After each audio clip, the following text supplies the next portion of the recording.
Hi, guys. Welcome back to my channel and to another episode of the Wheat podcast. I am so excited today because for the first time, I'll be now sharing my journey alone. Like I'm here on set alone. And so I'm excited about this particular episode where I'm going to be sharing about my postpartum journey, my postpartum depression experience, and just how I managed to rediscover myself and overcome postpartum depression after having a baby.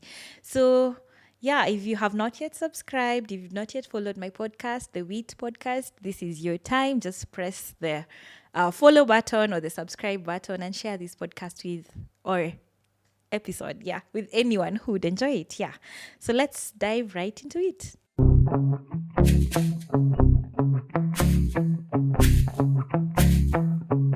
Hello and welcome to the Wheat Podcast.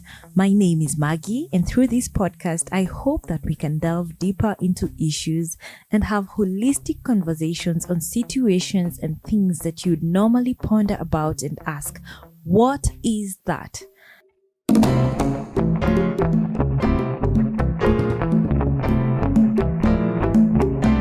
A bit of definition, and this is my layman definition. What is postpartum depression? I think this is depression that you experience after childbirth.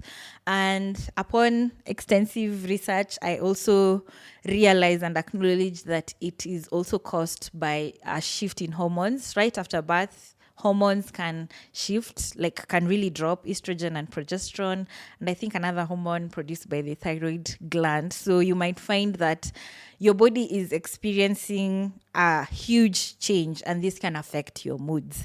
So if you are watching this or listening to this and you've experienced postpartum depression, it's good to acknowledge that it's not actually your fault.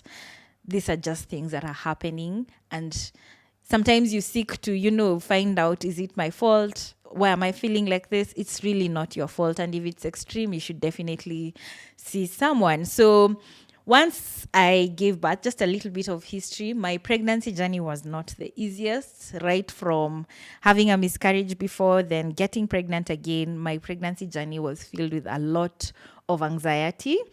There was a lot of anxiety, and it got worse when we got COVID, because I think I was 1 month into the pregnancy. So you have anxiety related to loss, then you have anxiety because of COVID. So everything is just heightened. If it's fear, it's heightened. So my journey wasn't the easiest. And I think I've shared even here before, I had extreme nausea, extreme vomiting. I had when I started to just feel better, I actually lost 12 kgs in my first trimester. And when I started to feel a little bit better, maybe month 4 or month 5, month 6, I got into surgery. I had such bad pain, which led me to being admitted in hospital. And later they found out I had appendicitis. So they had to remove my appendix 6 months pregnant. And recovery from that surgery was really emotionally and physically a lot. It was a lot of pain. It was a lot of pain. When the baby moved, my stomach was stitched. I was in a lot of pain. So finally, and that was at 26 weeks is when I was in hospital. I remember 28 weeks there is when I left hospital. And after leaving hospital, I started to, feel better, hoping now that, hey, God, I've been through so much. Maybe now I'll have like a seamless Hebrew birth. Like that's all I prayed for.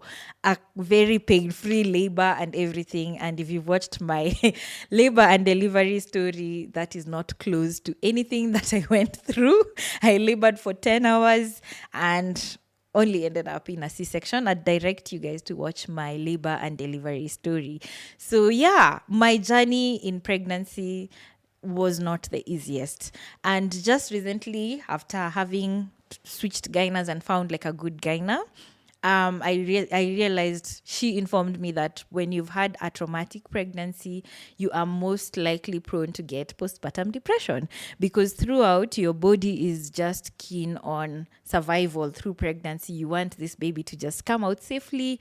So your body does not mentally prepare you now for having the baby and motherhood, which is a lot. Ooh, that is a lot. So I just learned that I was predisposed just by my experience. I was actually predisposed to getting postpartum depression, though what I know is I didn't have a good gyna like to work with me emotionally. Like physically, they ticked all the boxes medically, but the emotional part and the emotional support factored in with COVID was not as much present as I would have loved. So baby came, and I remember the first 2 weeks were really filled with a lot of crying. Oh, I used to cry. My sisters can tell you, and they came and lived with me, my two sisters. Shout out to Milka and Lynette. They lived with me, and I remember I just used to cry a lot. One, I was in pain because my wound was not healing well. At that point, we didn't really know what was the problem. You know, after a C-section, it's a major surgery. There is a lot of pain that people don't talk about. But what I wish I knew is that pain was not normal. Like for a certain period of time, it should have been going down, but mine kept getting worse. So I remember, I think 1 week post, after I have already given birth, my wound opened up when I was alone, and whoa, that was painful. Like it had a lot of pus build up, so it just burst open, pop, and there was a lot of pus on the floor. And that day I was home alone. They had just stepped out for like an hour or two, and they had to rush back. But it's another long story, but I managed to be helped by a neighbor who was a doctor, and she really, really, really saved my life. But what I can say is that I had serious postpartum blues. So postpartum blues are really expected. After you've given birth, it's expected that you might feel like you might be very anxious. You might be very sad. You might have like irritability or feelings of being overwhelmed. You might even have like trouble sleeping. You might lack appetite. It's expected because your body has gone through a lot physically and things are trying to normalize.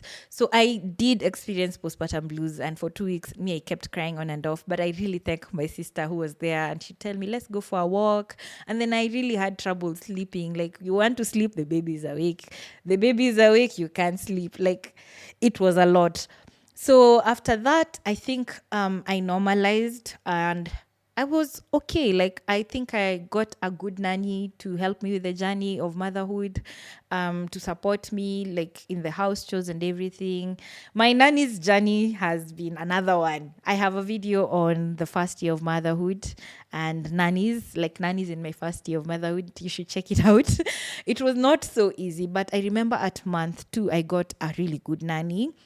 And so I was able to do things that I love and, like resume pole, the things that I enjoy doing, then come back and also spend time with my baby and be present when I was there. And I remember like the onset of my depression was when this really good nanny just told me I'm leaving. Something had happened, and I remember I had corrected her on something, and she was not happy. And she was like, the next day she told me, I've just gotten another job, which was a lie. But anyway, she just left. Her leaving was abrupt for me. Like, I had not had time to prepare myself mentally. And if you are a mom, you know that a changeover of nannies can destabilize everyone, but especially you. It can really destabilize you mentally, especially if you're trying to get into the groove of motherhood. You're trying to get into the groove of, team no sleep and everything. And so when she left, I remember even when I was looking for a replacement, I was already starting to feel really sad. I was so sad, guys. I can't emphasize just how sad I was. Even when I looked for this other, like a replacement, I was quite sad. And I remember one of those days, my husband asking me, hey, what's happening? Because I remember one day we were just alone, and the baby came to me, and I kept giving him the baby. I'm like, I'm not in the space. So they would follow me in the house, kidogo, to check in, and I'd get more pissed. And even now at that time, my baby was breastfeeding. I didn't want on that day. I was just like, I want to be alone. And he kept asking me what's happening. And I remember him telling me, because I kept crying without talking. I just kept saying, I'm feeling overwhelmed. And he was like, maybe if you write it down, we can break it down to what exactly you're feeling so that we know I want to help. The thing with men is sometimes they also want to hear your problem so that they can fix it. But at that time, I think just talking about it helped. So I'm going to read what I wrote. So this is a note that I had written when I was deep like in postpartum depression. And these are the things I wrote, 5 things that make me feel like myself. So that day I kept saying I don't feel like myself, and he asked me what are the things that would make you feel like yourself, and I said 1, time alone, peaceful time alone, e.g. drives, window shopping, and watching a movie. Number 2, I wrote my body. I don't understand. I haven't accepted my new postpartum body. Number 3, I wrote vlogging. I haven't had time and space to do it. Number 4, I wrote I haven't had a social life outside of motherhood. No dates. I basically just stay home. Number 5, I wrote I need to have enough rest.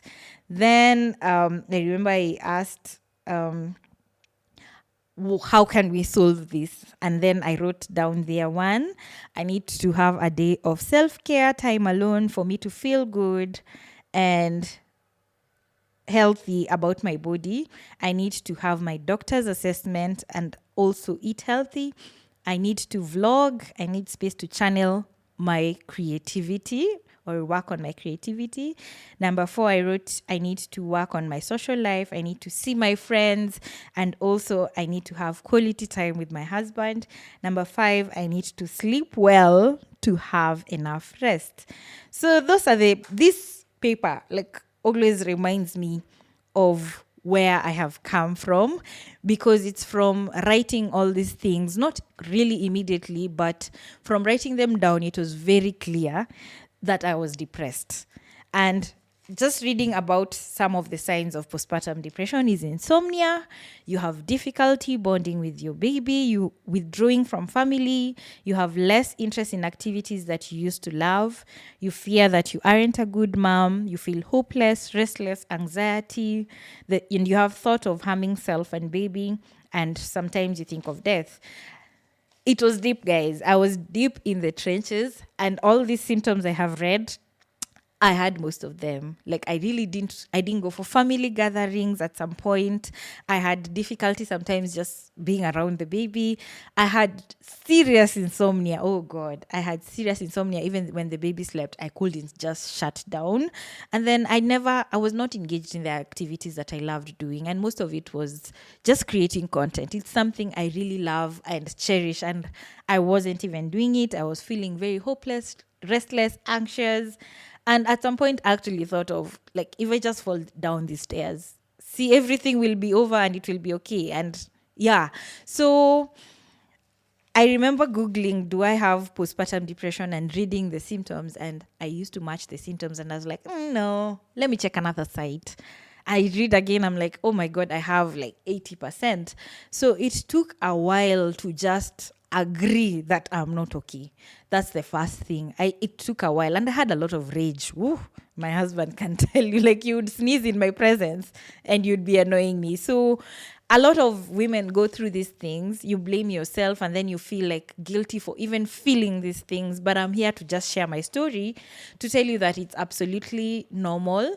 And here are some of the ways that I managed to pick up myself and just rediscover myself after postpartum and deal with the depression and like get out of the deep trenches, because mental health it can go down really fast.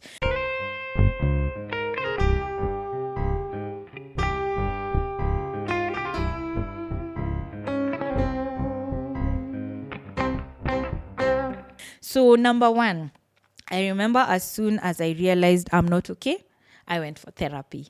I went to see a therapist that day. It was a long journey. She was so far away. That time, finding a therapist who could do even one-on-one physical because of COVID was hard. But I asked her, can I please do a physical session? And I remember talking to her and she asked me about my pregnancy journey, and I cried. I really cried. And I remember she told me, I need you to acknowledge that what you've been through is a lot. you acknowledge, like, it's not normal, it happened to you, it's traumatizing and it's a lot, but acknowledge that trauma before we can even get to heal. So it's the one time I really reflected on my pregnancy journey and agreed that, hey, this is not normal, I've been through a lot. And now you're bringing the same energy into motherhood without acknowledging, it can be a lot. So that was the first time I actually felt seen and heard for the struggles that I had while having a baby, just carrying the baby. So it really helped me acknowledge my trauma. And even from that therapy session, I remember that she mentioned that, like, top of the issues were sleep. Sleep was a major issue. And I remember that day she told me, since it's an issue, and then, when you're a new mom, your husband snoring affects you. And I remember my mom asking me, Kwani, you never used to hear him snore before the baby? And yes, I never remembered. Maybe we were snoring together. But because your hormones are all heightened, especially the cortisol, like your alert hormones, you hear everything. You hear everything even louder because your body wants to alert you when the baby wakes up and everything. So that hormone would make you feel and hear everything in your environment. And therefore, I was not sleeping. Even when the baby was sleeping, my husband is sleeping and he's snoring. I'm not sleeping. And it used to upset me a lot. And I remember she told me, take this day, just sleep in separate rooms, give him the baby, you go sleep. I slept in the sitting room on a mattress and I slept. And funny thing, this baby didn't wake up that day, but I remember I slept very well. Another thing that helped me, now I'm going to categorize, this is the mental aspect. Mentally, I decided to take time to even just meditate. I would have even 10 minutes to myself at the end of the day. It's hard, but I'd have it. I'd take it to myself and just think about nothing, meditate, just sit and stay still. It's something I enjoy to date. I even forget to put the TV on because I'm just seated silently. I love the silence. And another thing that can really help is to talk to someone who can acknowledge and share your struggles. And this comes with mom's circle, especially, that you can tell someone, I'm feeling this way, and they will totally understand what you're saying. So if you're not even in a position to talk to a therapist, just talk to someone, share your struggles. And especially moms, but even friends who are not, my best friend wasn't a mom at that time, I was still able to talk to her and she was still able to talk, encourage. You want to feel seen most of the time and you want to feel validated for what you're feeling. So talk to someone, talk to a fellow mom who understands this struggle. It might really help you mentally. A problem shared is a problem half solved, I think. Yeah. Another thing that I did was to write a list of fun facts about myself so that I can reconnect with myself. Motherhood changes you and then you focus on the baby and then you forget yourself. So I was able to write a list of things that I find even fun about myself, things I loved about myself, just to keep reaffirming myself. And that's when I even wrote, I love creating, I loved things. There are things I loved the gym at that time. Writing those things helped me to know what direction to take with my life. So because you definitely forget yourself in motherhood in the first day. So if you're not so cognizant of what do you really love about yourself, and not you and the baby, just you. What does Margie like? If it's food, and then also look at your body and just write things you love about yourself. It has changed. Acknowledging your trauma will help you acknowledge your body, that it has gone through a lot, and you give yourself grace to even love it better. So by writing those things, I was able to go back to those activities. Spiritually, my spiritual life had taken a backseat because when there was COVID, we couldn't go to church. And I missed that physical connection. I mean, if you were restricted from going to church online, and because either you're vulnerable, you're pregnant, and then you give birth, you still have a newborn, so you're still vulnerable. For 2 years, I had not gone to church. And that, for me, that took a toll on me.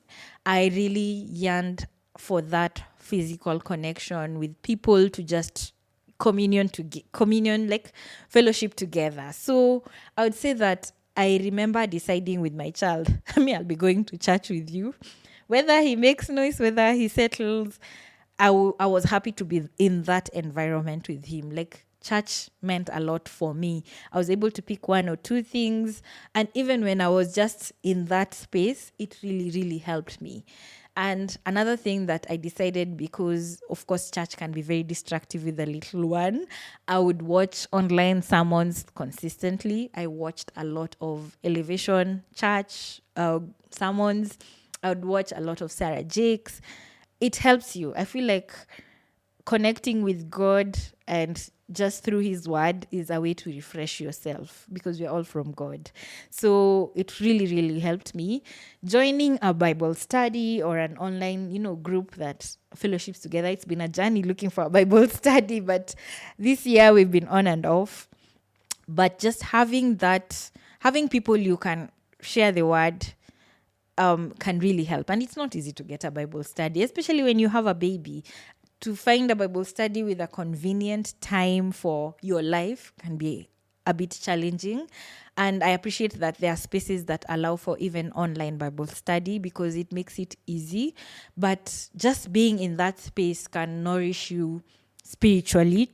It's something that I did not do immediately like when I had a baby. No, it's something I'm still trying to do in my motherhood journey right now, just to get connected in the middle of the week through Bible study. Social things that I did also to deal with, to overcome, is one was reconnecting with my partner. When I went for my therapy session, I know it was a big thing that we were on two different spaces. When you get a baby, it will try your marriage. It can even break your marriage, because you can drift apart. There are so many psychological changes that happen to both of you differently. And if you don't see each other on those points, you might really drift apart. So I remember we had to go for therapy together. And I remember even after that therapy session, the therapist saying, you guys need to go for a holiday. Something so simple. And even there are times we sit with Petrine, my maid of honor, and she'd tell us, you guys just need time together. Like, that was the main issue. You barely get time to connect, because a lot of energy and attention goes to the baby. So I remember when we left therapy, or we left on a Saturday, on Monday, we were on our way to our first holiday, and we left the baby behind. And I enjoyed a week off. We were supposed to go for 2-3 days, but I remember the first day was a struggle. But Dan took me out by force. He booked a place and he said, we are going. And even leaving the house, even leaving the baby, it was so emotional for me. At some point, we reached Rongai and I was like, can we just go back? Like, we don't have to do this. But he was like, no. And I had left him in the good hands of my nanny that time. But I enjoyed. After I overcame all the anxiety and fear of day 1, day 2 and 3 and 4 and 5 were quite easy. Like, I could see how my sisters would pass by to check on him. And we enjoyed that time, just reconnecting and being together. And, you were two of you. You chose this person to be the father of your baby. Don't lose that connection. It's very important. So, other than reconnecting with my partner, what has really helped was reconnecting with my friends. Reconnecting with my friends who are not necessarily moms, because I needed to be out of that space of motherhood and we used to be friends. I mean, it's not motherhood that connected us. And I love that there was intentionality behind them. I know I reached out to my friends, Daki and Sheila, my law school friends. And I was like, you guys, we need to meet. And we started these meetups. They're not monthly. We can do it every 3 or 2 months. But when we meet, I love to hear their stories. They love to hear mine. I just love to talk about things that are not even motherhood. But one thing I remember they recently told me is that they really thought that when you get a baby, you need space. And I was like, the last thing someone needs is space. You need some level of normalcy just to feel like you didn't lose every bit of you. So reconnecting with them and having those check-ins when we needed has really been helpful for my mental health. Like, it's something I totally appreciate, that I can go for coffee with my friends and just hang out and just talk about life and not necessarily about motherhood. On the contrary, on the other hand, another thing that helped was making mom friends, because this journey you can't walk alone, and then you'll end up thinking that this thing that is happening to me is just me alone. There's nothing new under the sun. Even the Bible says, in the books of, I think, Songs of Solomon, there's nothing really new under the sun. What you're going through, someone has gone through it. And talking to people helps you to overcome and feel like you're not alone in this journey. So I made mom friends. I really used to love talking to a friend of mine online. We were pregnant at the same time. We've never even met since we were in Alliance years back, but we reconnected when we discovered both of us were pregnant. So we would share, we would talk, when the babies woke up at night, we'd say, ndio tumeamuka, ndio kunyonyesha, going back to sleep. Like, you know there is someone at night just to chat with and say, by they even us, we've woken up this and this number of times. So making mom friends is very important. I believe it will help you to understand the journey. Even mom friends who've been ahead of you, they will really validate what you're feeling. They'll give you ways to navigate. And I love that there's been community, that now there are groups, WhatsApp groups. I think there's Wheels for Life WhatsApp community group for moms, just to share, guys, I'm going through this, and someone responds, not necessarily a doctor, but moms respond. There's a sense of community. So if you don't even have the ability to make just mom friends physically, there are communities that you can join where mom education happens. There's Toto Talks Africa on Facebook and Instagram. There's Wheels for Life on Facebook and Instagram, and even they have a WhatsApp group for moms. That connection is very important.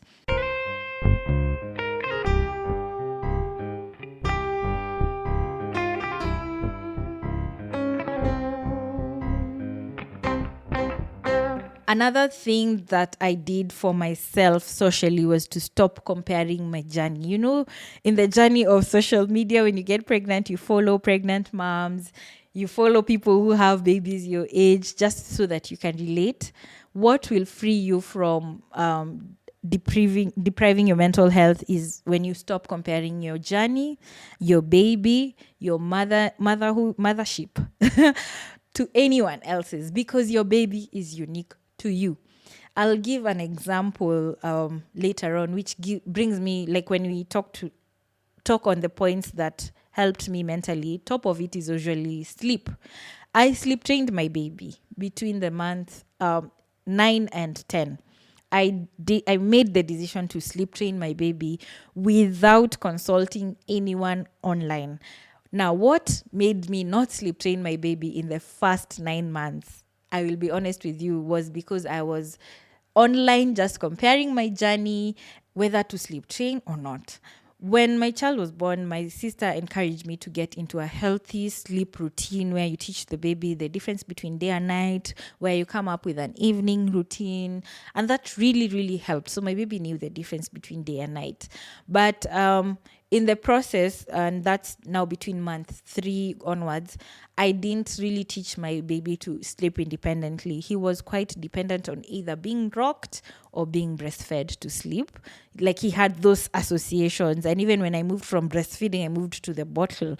And so he slept well until month 6. Now the baby grows bigger, and the methods you are using before might not necessarily work as they grow bigger. So we go to month 7, 6, 7, 8, now we're getting into regressions, and regression just means growth and development, and these things can interfere with sleep.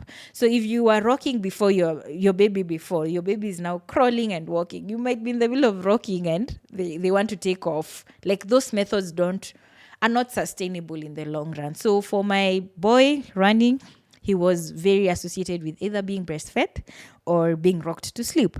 And I had researched about sleep training, but I had held off because online I was following a lot of people who were shaming the process of sleep training. But these people were also not sharing the struggles of staying awake at night. Like your baby is not sleeping. I was just seeing they're okay. And this is to anyone. People online will show you their best parts. Their best parts, by the way. So I remember when one night I was quite tired. I mean, we've come from holiday, I'm refreshed, but 2 days in, I'm tired. Because sleep is essential, guys. You cannot go without sleep for 3 days and just be normal. You will be anxious, you will be angry. And I remember when I was putting my baby, we've already rocked him, he's now dozing. You put him down, he wakes up. It was a Saturday, so my nanny had already gone for her off. So I do the same thing after 2 hours. You put him down, he sleeps for 2 hours, he wakes up. And I was tired. I was so exhausted. So when he woke up one time, I think around 1 a.m. or 12, I went and I sat in the room. And I sat next to his bed, and the bed had very low barriers. And I remember when he woke up now, he was learning to stand, and he stood. But I was sleeping. I was sitting like this, and he reached out in the dark, and I didn't see. And he fell head first down. That shook me. That made me cry. I was anxious the whole night. I kept Googling, and Google will tell you things. But I was like, no, I'm not doing this anymore. I'm not. If I can teach my baby to sleep, if it is something that is scientifically possible that I can teach this baby this skill, I'm going to do it. I'm going to try before I shame it. And so I stopped comparing myself, my journey, my everything about motherhood. I stopped comparing just to focus on and see, is this what can work for me? And I'm not saying you can't learn from other moms. You can learn from other moms, but you can't just take everything as gospel truth. So for me, sleep training was amazing. I hired a sleep consultant who helped us to sleep train. And I remember by day 3-5, my baby was sleeping 11 to 12 hours and I was a new person. Let me tell you, I wasn't even able to sleep because I was mesmerized. You wake up to now check this baby who was always waking up.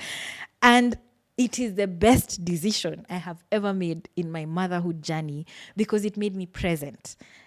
Being able to sleep made me a good mom. I was no longer anxiously attached to my baby. I would be able to be there for him. I would have energy to play with him.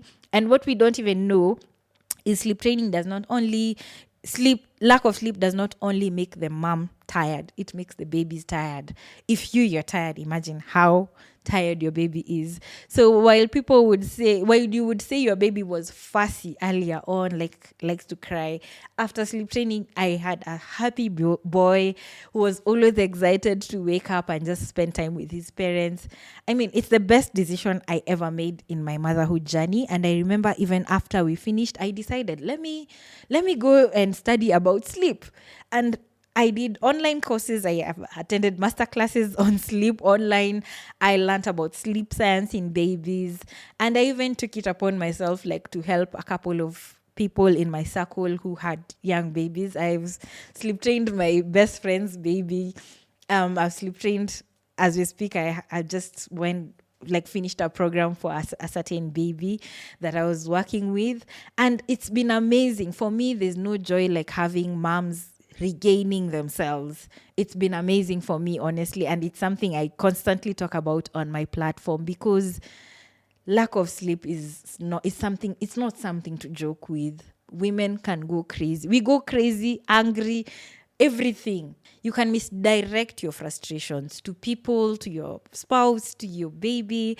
It's such a bad place to be. I empathize with moms who experience lack of sleep just because of, taking care of a young one. It's a lot. I have been there. I feel you. But I promise you that working on sleep will help you work on very many other aspects. So as soon as my son started to sleep well, one of the things I resumed was going to the gym, movement. that is something, because you see your body is also affecting you because you're not moving, but you're eating. And especially if you're a stress eater, like I was at some point, you're eating because you're going through something and you're just eating. Going to the gym helped me physically, mentally. I felt like, woo. I could even wake up at 6 and go to the gym because I have slept well. You can never have enough time to exercise if your body is very tired. That's just a fact. So working on sleep will enabled me to work on very many other aspects of my life, including movement. I was also able to resume my things that I loved. I was able to resume filming, and I knew because I had other jobs and I'm a mom, I knew I was tired. So I sought help, and I thank God for Wanini. She was heaven sent at that particular moment in my life because we've been able to work together. But for me, it was just an opportunity to channel my creativity into something I really, really loved doing, which is creating impactful content. So I was able to resume my hobbies. Another thing that I took upon myself to do was dress up. Just time to dress up. You will not get if you are sleep deprived. So I now had time to wake up, put on some good makeup, go for a shoot or something, dress up well, just look good for the day. And not like, there was a time in my life you would forever find me in breastfeeding diras. Like, it took intentionality to remove the diras and just feel like myself, wear the clothes I loved. When I sleep train now, my baby is not waking up for milk every single time. So by 1 year now, he was just not interested. He stopped. So I was just rocking my favorite clothes. And even if you're still breastfeeding, when you're well rested and feel like yourself, take that time. Just go dress up. Wear your favorite dress. Hopefully it still fits, because again, with the weight, or get another good one, or do some basic makeup, or make your hair. Those things make you feel like yourself. So I resumed that, and I actually do it to date. Even when I'm not going anywhere, I still find myself just waking up, dressing up, staying home, feeling good about myself. Another thing I was intentional about was going for my doctor's checkup. I never went at 6 weeks. I remember, like, past 6 weeks. I remember when I went to the gyna after giving birth, and he was like, "Are you okay? You don't look okay." I'm like, why would you ask me that? I just gave birth. Like, I didn't take that question so well, because what did you expect? And I don't know, in my journey for finding a gyna, I gravitated towards a female gyna, especially one who's been a mom, because they understand. They understand the process. I recently got a very good gyna who we just talked. I feel like the 2 weeks, 6 weeks checkup for moms is basically about just talking. It's just talking. When you just talk to a gyna, to someone who's been with you in the journey, they should just be able to validate what you're feeling and create that space to talk. One of the most traumatizing things for me was being handled by different gynas in my pregnancy journey. So the one who worked with me in pregnancy could not take me during birth because he used to deal with CSs. Like, he had so many patients. So he referred me to another one. So I started a gyna search. I found one. And we had started to, you getting to know each other, build a rapport, though we were not so personal also. But then you find that on the day I was giving birth, he was out of the country. Did he tell me? No. So I'm calling, the phone is not going through. I text WhatsApp, then he's like, he's out of the country, but go to Mpisha, there's this doctor, I have talked to them. So I'm meeting new doctors on the day I'm in birth. They're coming to insert their hands to check how far I am. That thing annoyed me because I'm like, who are you? I've never seen you. We're going to theater with new doctors. So even when my wound opened up, I didn't know which gyna I should be calling. Is it the one I started with? Is it the one who was to be there? Is it the one who did the procedure? I don't even have their number. Will they even remember me? I was so confused. And finding a good gyna is one of the things that has helped me mentally to be at peace. Just even going for a checkup or just validating the journey. She's called Dr. Owende in Upper Hill. I really loved her approach. I went just for one appointment and we just talked, and she did a pap smear and a physical check. But I felt seen. I felt validated. I felt taken care of. Another thing that I did physically was to go for physiotherapy. So I was in a lot of back pain, a lot of neck pain, and I didn't know that all these things are not normal. I don't know why we normalize pain and discomfort in motherhood. These things are not normal. And so getting a good physio who was able to work on my muscles after a major surgery. You should just have physiotherapy. Like you go for a leg something, you get physio. Even CS, you should have a physio session. So I was able to she was able to work on my muscles. She's called Mary. I'm going to share her number in the description box. I know she doesn't take insurance, but she was totally worth it. She would work on my muscles. I had recti diastasis, something like that. And then we worked on my back because these muscles here affect your back. They were open like this. Didn't you think they stretch all the way to the back? They do. So I was able to work on my back pain, and then I was able to work on my neck and shoulder pain, this took a while, I won't lie, because of the long breastfeeding hours and comfortable breastfeeding hours. I was in a lot of pain. That's what was majorly causing. There's a lot of nerves that are affected. So for neck and shoulder pain, it took a long time to, just recover, but doing the exercises that she gave me, it's been a while since I even went for a physio session. That shows massive improvement. Another thing I think that I benefited from was just going for a massage. It helps relax your body. I remember the last massage I went to, I slept from 6 to 6. So go treat yourself if you can afford it, or get someone to actually even massage you in the house, someone to help you relax your muscles. And then the last thing which I did, and it's a key thing for me, is I found a good nanny. You might go through seasons when you are a new mom where you're trying to find someone who's the right fit for your family. Be courageous enough to change if it's not working, because the presence of someone who has also not bonded with your baby or is giving you more stress is not really beneficial for your mental health. I went through really highs and low seasons in my first year of motherhood with the change in nannies. It destabilized my home a little bit and myself mentally, but I'm glad I did, just to try and see who is the best fit for the job. The job is your home. The job is your child. You need to be okay with letting go of what does not serve you and your home. And it's something that I'm very patient. If you've watched Why I Fired My Good Nanny, you will learn that I'm quite patient. So sometimes I held on to people who I shouldn't have held on for too long. But finding a nanny who was good for my family has been something that has helped me mentally to be at peace. Even when I'm able to leave home, I'm at peace. There's nothing as bad as you're leaving home and you're not at peace with whoever you've left, or you're even home and you're not even trusting this person to help you. One thing we struggle with as new moms is just trying to let go of the baby to the nanny so that they can also form a bond. So be aware of that if you're that kind of person, because the nanny is there to help you. They're not there to, like you were doing dishes before. Most of the nannies who you hire because you need help, because a child has come. So allow the process of bonding. And if it's not working, let them go, because keeping them will just stress you more mentally. So finding help and finding suitable help for my home and my child is something that really elevated my moods and kept me at peace. The last one, fill your cup emotionally. You're giving a lot. You've given your body to this journey to carry a child. You've given yourself mentally, physically, emotionally. You need to fill your cup. It's not just about taking care of the baby, but also taking care of you.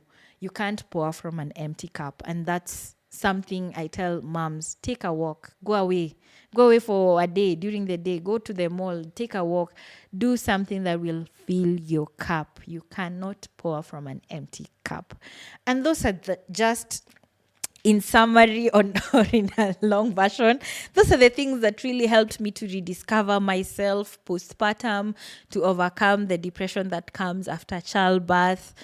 they really, really helped me. I'm at a better space in my life. Motherhood has different challenges with every stage, but once in a while, I still connect to the points I have shared in this video or in this episode to just, I go back to touch base. If it's therapy, I still go for therapy when I need to. If it's talking to someone, I still do it. It's something that when you feel, hey, I'm a little bit overwhelmed, take that break, go back to what can center you. If it's your spiritual cup that's empty, go fill it. If it's your emotional cup, your social cup, or your physical cup, go fill that cup, because you cannot pour from an empty cup. So I really hope that this episode has helped someone. I believe that a mom will gain from this. And if you are struggling with postpartum depression, I acknowledge your struggles. I've been there. Please feel seen and heard through this video. And please try and put in the work just to get the help that you need, mentally especially. Just see someone if you can, or if you feel like this is something you can try and overcome. Take baby steps every day towards becoming a better version of yourself, because your child deserves the best version of yourself. Even you yourself, you deserve the best version of yourself. Until next time, I hope to see you on the next episode of the Wheat Podcast. Let me know what you thought about this episode. If you feel like you want to support my podcast, there's a till number I'm going to share. If you feel like you want to be a part of my growth and everything, or you even to support this podcast, it's not so easy to put up everything together. You can send your donation. You can share this podcast with someone. You can just follow my social pages, The Wheat Podcast. You can follow us on the podcast links, and you can subscribe to my YouTube channel. Until next time, bye-bye.